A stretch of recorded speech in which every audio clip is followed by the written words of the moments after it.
नमस्कार, आप देख रहे हैं सत्य विजन न्यूज और खबरों के साथ मैं हूं श्रद्धा सत्या। निकाय चुनाव में रिजर्वेशन पर बिहार सरकार जाएगी सुप्रीम कोर्ट। पटना हाईकोर्ट ने पिछले दिनों लगाई थी रोक। नगर निकाय चुनाव पर पटना हाईकोर्ट ने जो रोक लगाई थी उसके खिलाफ बिहार सरकार सुप्रीम कोर्ट जाएगी। वरिष्ठ मंत्री विजय कुमार चौधरी ने कहा कि बिहार सरकार अति पिछड़ों को लेकर लगातार काम करती रही है। पिछले 15 सालों में उनको सामाजिक स्तर पर आगे रखा गया है और ऐसे में उनकी हकमारी नहीं होने देंगे। जिस तरीके से यह फैसला लिया गया है, ये अति पिछड़ा समाज को पीछे धकेलने जैसा है। बिहार सरकार को उम्मीद है कि सुप्रीम कोर्ट से जो फैसला आएगा वो उनके हक में आएगा। मंगलवार को हाईकोर्ट ने कहा था कि अति पिछड़ा वर्ग ईबीसी के लिए 20% आरक्षित सीटों को जनरल का नए सिरे से नोटिफिकेशन जारी किया जाना चाहिए। इस फैसले के बाद चुनाव आयोग ने 10 और 20 अक्टूबर को होने वाली नगर पालिका चुनाव को स्थगित कर दिया था। बिहार नगर निकाय चुनाव टलने पर तेजस्वी बोले, बीजेपी आरक्षण विरोधी। पटना हाईकोर्ट के ओबीसी ईबीसी आरक्षण पर आए फैसले के बाद बिहार में नगर निकाय चुनाव स्थगित कर दिए गए हैं। डिप्टी सीएम तेजस्वी यादव ने इसे लेकर बीजेपी पर हमला बोला है। तेजस्वी ने कहा कि बीजेपी शुरू से आरक्षण विरोधी रही है। उसे नहीं पता कि ये मंडल और कर्पूरी ठाकुर का बिहार है। यहाँ अगर वो आरक्षण की आग से खेलने की कोशिश करेगी तो खुद भस्म हो जाएगी। डिप्टी सीएम ने मंगलवार को एक कार्यक्रम में शामिल होने के बाद मीडिया को संबोधित किया था। इस दौरान उन्होंने कहा कि पटना हाईकोर्ट के आदेश के बाद हम लोग चाहते हैं कि बिना आरक्षण के चुनाव ना हो, आरक्षण के साथ ही चुनाव होना चाहिए। बीजेपी आरक्षण और गरीब विरोधी है, इसमें कोई दो राय नहीं है। वंचितों, पिछड़ों, अति पिछड़ों का प्रतिनिधित्व और आरक्षण खत्म करने के लिए बीजेपी रोजाना नए स्वांग रचती रहती है।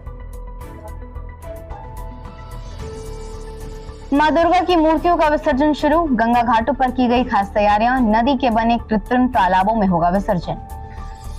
राजधानी पटना में नवरात्रि की समाप्ति होते ही विजयादशमी के दिन से ही दुर्गा मां की मूर्तियों का विसर्जन शुरू हो गया है। इस बार मूर्ति विसर्जन के लिए सरकार के द्वारा दिशा निर्देश जारी किया गया है, जिसके अनुरूप मानकों को ध्यान में रखते हुए मूर्तियों का विसर्जन किया जा रहा है। मूर्ति विसर्जन के लिए गंगा नदी के घाटों पर कृत्रिम तालाब बनाए गए हैं। इसके साथ ही बैरिकेडिंग और सुरक्षा के कड़े इंतजाम किए गए हैं। साथ ही हर घाट पर एसडीआरएफ टीम की तैनाती भी की गई है। दुर्गा पूजा में स्थापित मूर्तियों का विसर्जन पटना के गंगा घाट पर बने कृत्रिम तालाब में किया जाएगा। बिहार विधानसभा उपचुनाव 2022 मोकामा में अनंत सिंह की पत्नी होंगी आरजेडी उम्मीदवार। तेजस्वी ने किया फाइनल। राजद ने बिहार विधानसभा के उपचुनाव में मोकामा सीट पर कैंडिडेट के नाम को फाइनल कर लिया है। वहां से पूर्व बाहुबली विधायक अनंत सिंह की पत्नी नीलम देवी ही आरजेडी की कैंडिडेट होंगी। राबड़ी देवी के आवास पर अनंत सिंह की पत्नी ने आज डिप्टी सीएम तेजस्वी यादव से मुलाकात की और उन्हें गुलदस्ता देकर स्वागत किया। पटना में सिंदूर खेला कर माता की विदाई। महिलाओं ने एक दूसरे को लगाया सिंदूर। बंगाली रस्मों से हुई पूजा। पटना में नवरात्रि के दौरान माता के 9 स्वरूपों की पूजा भक्तों ने श्रद्धा भाव से किया। 9 दिनों की पूजा के बाद बुधवार को विजयादशमी को महिलाओं ने सिंदूर खिलाकर माता को विदा किया। इस दौरान महिलाएं एक दूसरे को सिंदूर लगाकर जमकर होली खेली। यह रस्म बंगाली समाज से जुड़ा है, लेकिन अब बिहार में भी इसे बहुत ही धूमधाम से मनाया जाता है। महिलाएं इसमें बढ़ चढ़कर भाग ले रही हैं। भागलपुर गया में सस्ता हुआ पेट्रोल डीजल। मुजफ्फरपुर, पटना, पूर्णिया समेत पूरे बिहार में तेल के दाम स्थिर। बिहार में तेल कंपनियों ने कई जिलों में पेट्रोल और डीजल के दाम घटाए हैं। भागलपुर, गया, सासाराम, आरा, मधुबनी, छपरा, हाजीपुर, बेतिया समेत अन्य शहरों में बुधवार को पेट्रोल डीजल सस्ता हो गया।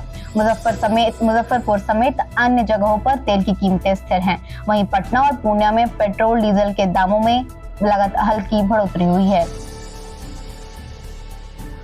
एपीओ भर्ती के लिए जल्द करें आवेदन। 24 मिनट में 5 किलोमीटर दौड़ने वालों को सीआईएसएफ में मौका।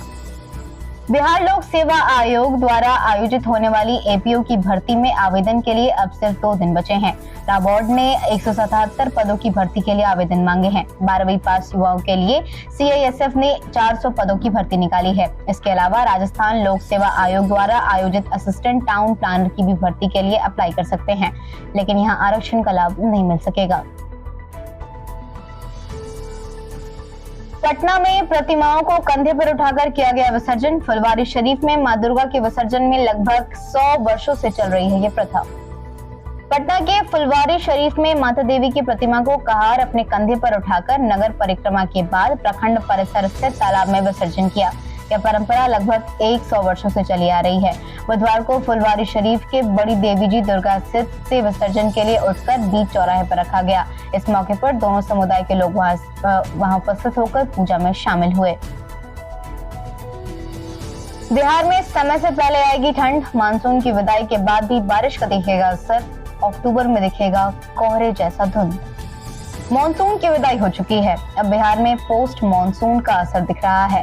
पोस्ट मॉनसून में बारिश का बड़ा असर इस बार पड़ने वाली ठंड पर देखने को मिलेगा। एक्सपर्ट की माने तो अक्टूबर और नवंबर माह की बारिश ठंड पर काफी असर डालती है।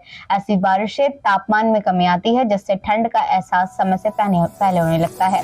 अक्टूबर माह में बारिश के कारण इस बार भी ठंड का एहसास थोड़ा पहले होगा। कोहरे की तरह धुंध भी दिखाई देगी।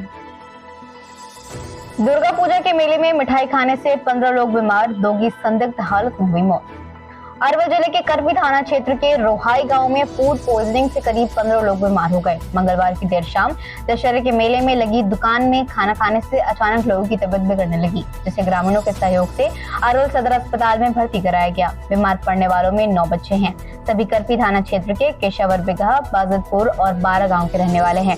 प्राप्त जानकारी के अनुसार आसपास के गांव के बच्चे दुर्गा पूजा में मेला घूमने के लिए गए थे।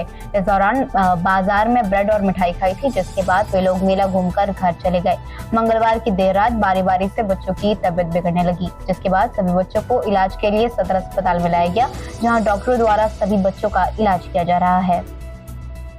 फिलहाल आज की समाचार बुलेटिन में इन खबरों के साथ इतना ही। देश दुनिया की बाकी खबरों को जानने के लिए जुड़ रही है हमारे साथ। अगर अभी तक हमारे चैनल को सब्सक्राइब नहीं किया है तो सब्सक्राइब कर ले। नमस्कार।